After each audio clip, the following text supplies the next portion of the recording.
Great, so if you're ready, let's get stuck in. If there's anything you don't want to answer, feel free to not answer it. Okay. Great. Hi guys, welcome back to another episode of Decent Exposure. Start again, seriously.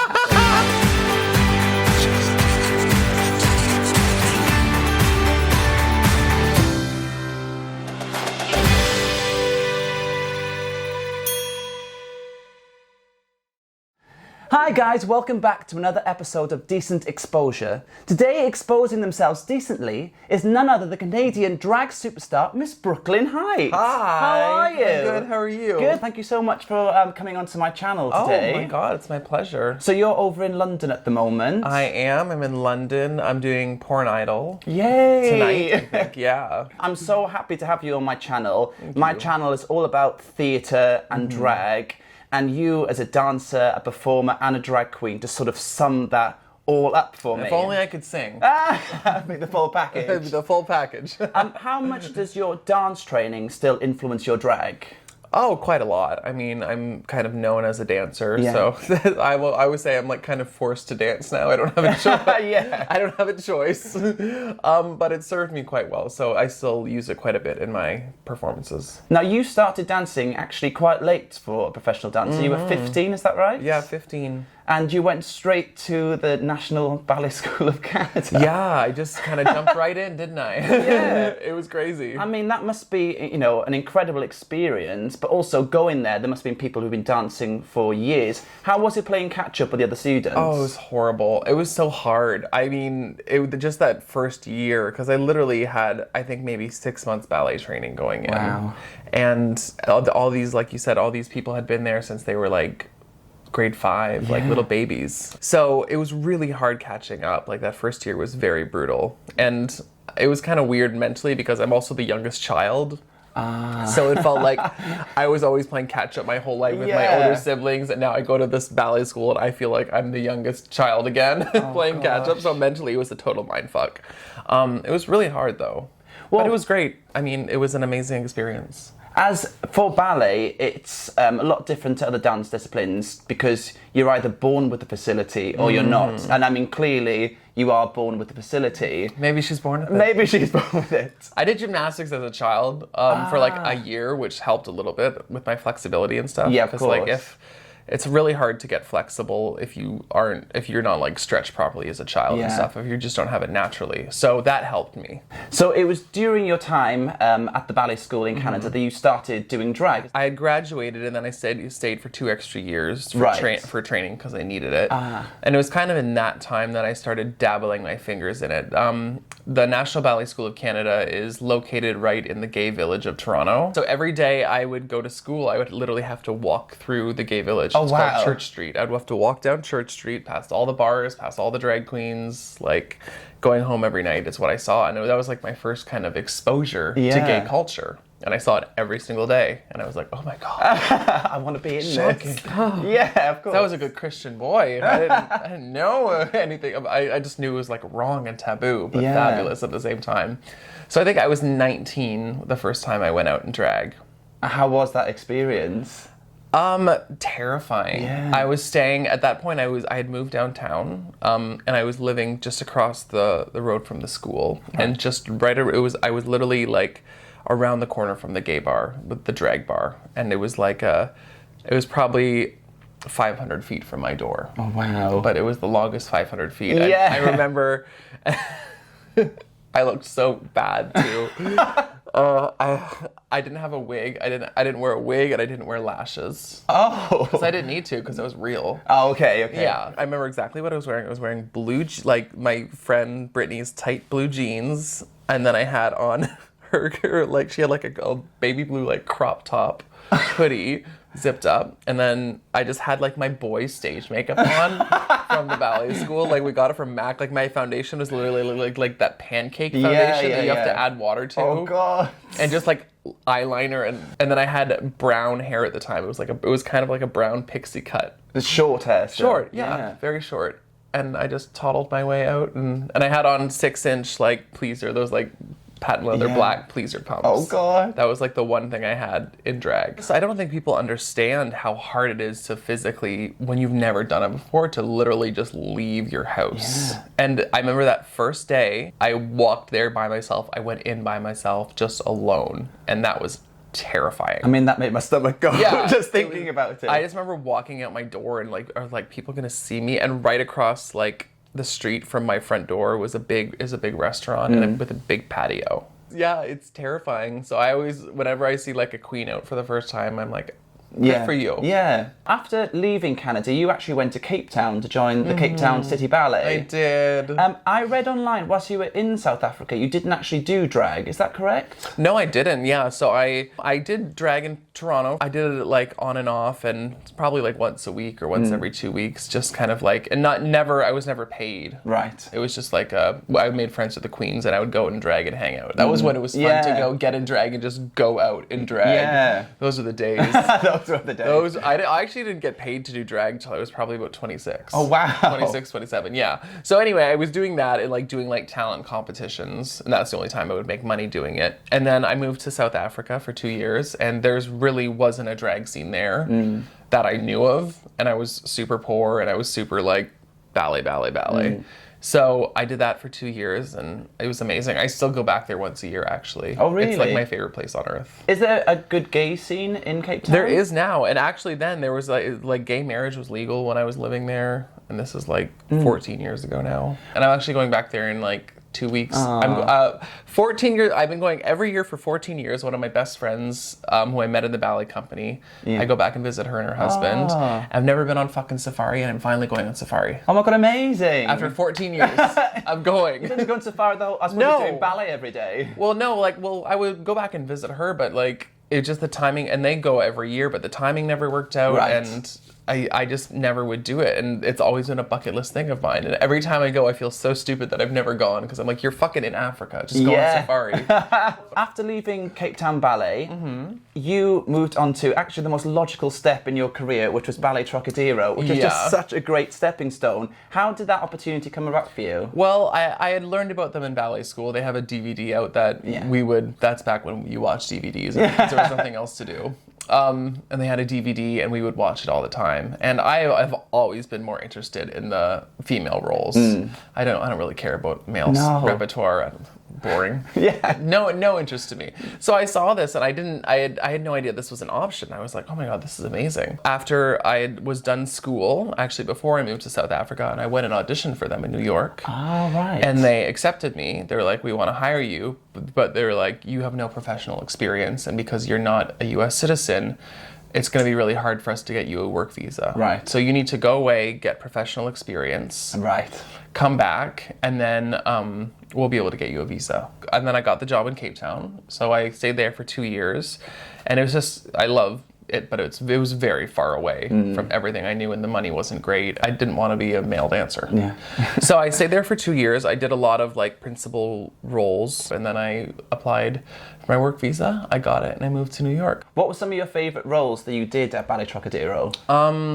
I love doing The Dying Swan. I love doing Go for Barocco, which is like a take on a Balanchine ballet. Oh, okay. Concerto Barocco. And I love anything Balanchine. Yeah. It was always the most fun to dance. Oh, gorgeous. Yeah, so those were probably my two like big favorites to dance. Could you do it now for us? I honestly, like, Clear the space. if I heard the music and I had like an hour rehearsal, I could probably do the whole thing from memory. After leaving Ballet Trocadero, that's when you really threw yourself into your drag career. I was so tired. Yeah. My body hurt. Yeah. I mean, dancing's great, but the money sucks. Unless you're like a principal dancer with a major company. Like, the money just sucks. And we were dancing so much, and we were traveling all over the world, which was amazing, but the downside of that is a man on point dancing 3-point ballets a night. And when I wasn't dancing a point ballet, I was partnering a man on point, lifting them over my head. So like, my body just head to toe. Yeah. And a lot of times we were dancing on stages that were not meant to be for ballet to be danced on. Right. Meaning like a concert hall, or like something that didn't have a sprung floor. We were just laying a marley over top of it. My body was just like, you're good. I was tired. I was burnt out. I was just like, I was starting to fall out of love with ballet, and I didn't want that to happen. And I was looking at what what I loved about my job still. And I was like, it's the drag part. That's still the fun part for me. So I was like, I'm going to move home to Toronto, see if I can make a living doing this. And that was when Brooke Lynne Hytes was born. Yeah, my drag mother in Toronto, her name's Fahrenheit, and she was somebody I grew up watching from when I was like 19, still living in Toronto. She's this amazing, glamorous, beautiful creature. She's a trans woman performer. I remember like seeing her when I was younger, just being transfixed by her because she was so stunning. And so we kind of kept in contact. She used to be a dancer as well. Right. With Cirque du Soleil. So we kind of kept in contact a little bit while I was away, and I was messaging her saying I was unhappy and I wanted to move home and try to do drag. She was like, well, come on out to my shows and you can do a couple guest numbers. And I was like, great. One night I was at her show getting ready to go on, and she said, please welcome to the stage my newest drag daughter, Brooke Lynne Hytes. Who's that? And my friend Alicia's like, she means you. And I was like, oh, shit, okay. And that's how I was born. It just kind of happened. Now, the drag career for you, straight away, it just exploded. You, in 2014, won Miss Continental, the pageant, which is just an incredible feat just to jump straight into and get into that position. It was like, it's been a very crazy ride for me. I mean, because I moved home to Toronto to that, like, probably August 2012. And then September 2014, I won, like, the biggest drag pageant in the world. It was crazy. And it's a pageant that's dominated by trans women usually. I think I'm only probably the third or fourth boy queen in like 35 years to win it. I don't know how long it's been on for a long time. Yeah. But it's also a talent pageant, which a lot of people don't realize. Yes. And that's where I kind of dominated. Yes. I was still very much a newcomer queen. Like, I had so much to learn. I had so much polish and so much growth to do, but I put a good package together and I won, and it was crazy. Yeah. And it really changed my life. Like, I always say, more so than RuPaul's Drag Race a little bit, because that's what got me to RuPaul's Drag Race. Had there not been that, I probably still wouldn't have been on the show. So I would say that was more of a life changer. I mean, the pageant scene for me really interests me because our drag scene, I'm sure as you know, it's a lot different here. It's a much more... It's much more campy, clubs, yeah. And we've got Drag Race over here, and we are becoming a bit more about the looks and that side of things. The pageant side still hasn't reached here. Well, it's honestly like, I would actually compare Canada and the UK, because we don't really have a pageant scene either. We have like bar competitions, and I think we have more than the UK, but it's nowhere near as heavily featured as in the States. Like, the States is like...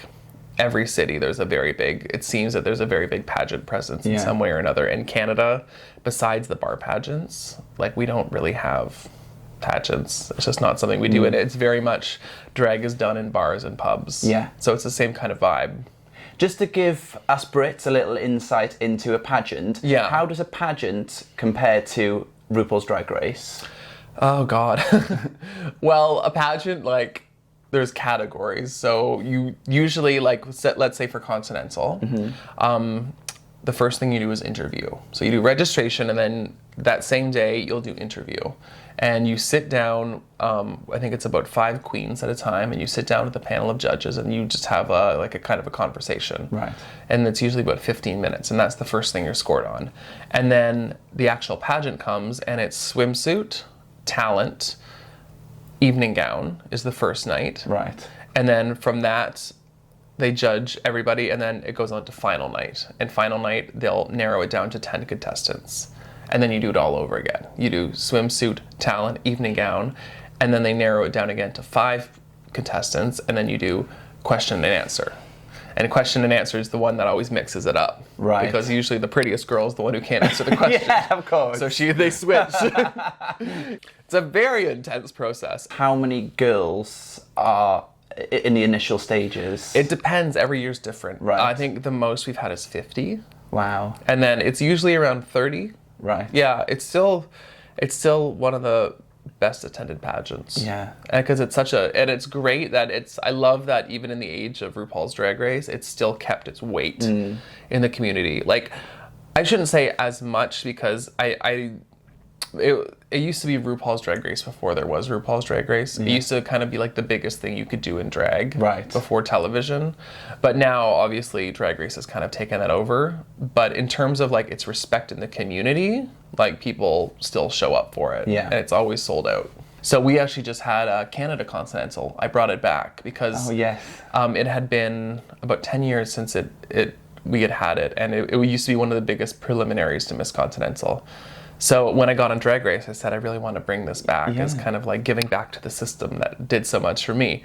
Well, talking about RuPaul's Drag Race, I just have to say I absolutely loved you on your season. Thank you. As soon as you walked out in that outfit, I was like, oh my God. And you just delivered such a great performer, so funny. But for me, it was the look she just kept turning out. Just every week was just an amazing look. Oh, thanks. So what is your inspiration for your looks and for your fashion? I always draw my inspiration from like the 90s supermodels. Yeah. Like that iconic era of fashion, and just like, I just want to be this like tall Amazon bitch. Which I think I achieved. You definitely achieved that. Thank you. I'm a dancer, so I always pay attention to the lines of the outfit and the lines of my body. That's really important to me. And then I just kind of know what works on me and what doesn't.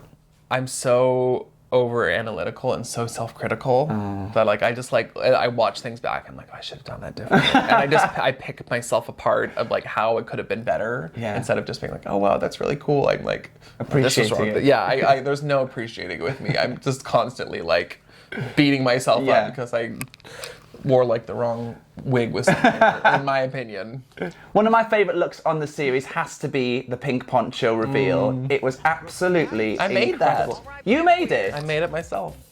Oh my God, that's incredible. Yeah, I made that outfit. I also made my orange look, the strappy one. I made that. I didn't make the coat, but I made the outfit. Wow. Yeah. The pink poncho reveal, did you know it was going to go that well, that smoothly, and just absolutely slay? Oh, I hoped. I was just hoping to impress them because that was not my finest week. Right.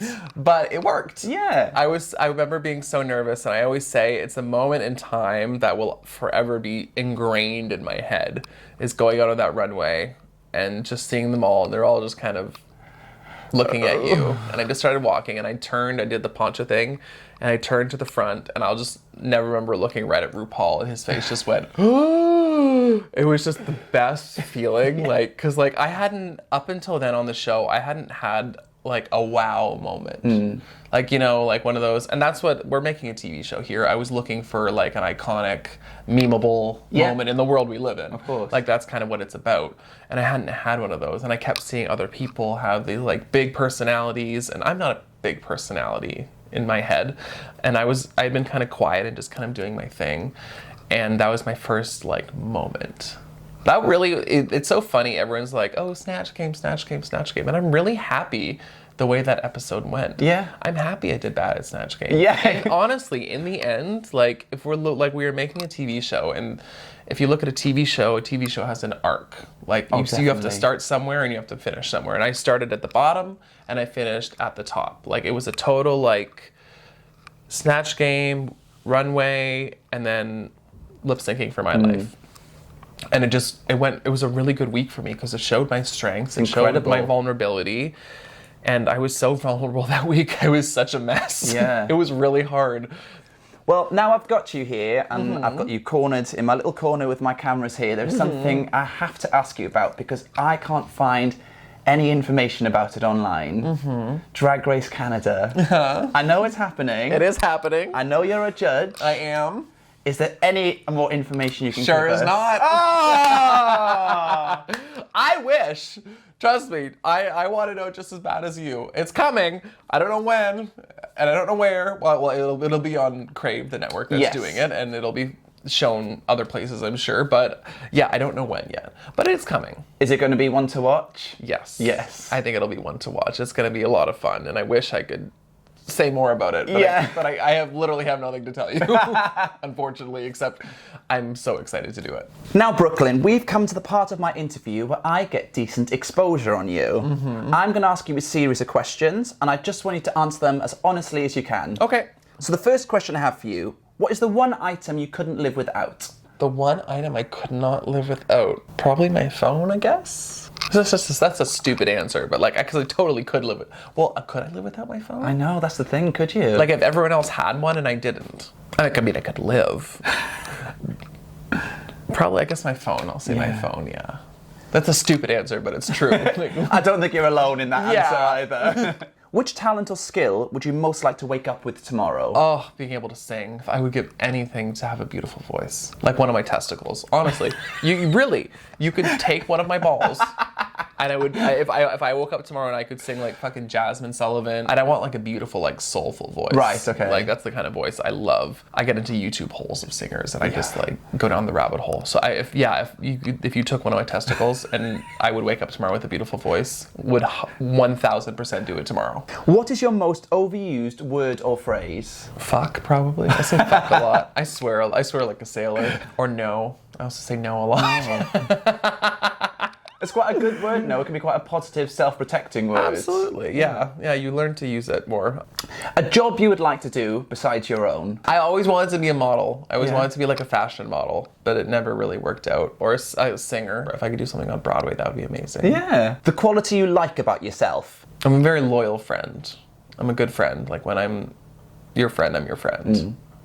Yeah, I like that about myself. What I like most about myself, though, is probably my tenacity. Like, I get shit done. When I want something and I have a goal, I make it happen. I've kind of accomplished everything I've ever set out to do. I've accomplished. Now, the quality you dislike about yourself? Oh my God, I'm so self-critical. I beat myself up just about everything. I compare myself to other people, which is the worst thing you can do. And I think that's something we are all guilty of, but it's such a self-destructive trait.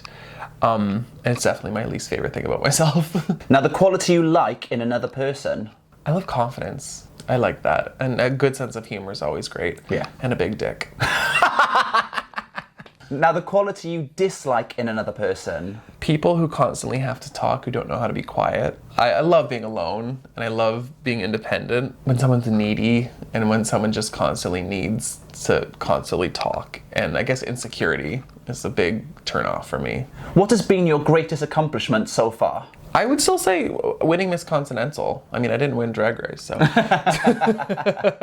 Winning Miss Continental, like I said earlier, because it got me where I am today. I really truly believe I wouldn't be where I am today if I hadn't won Miss Continental. What is your greatest fear so far? I'll wake up tomorrow and this will all be gone.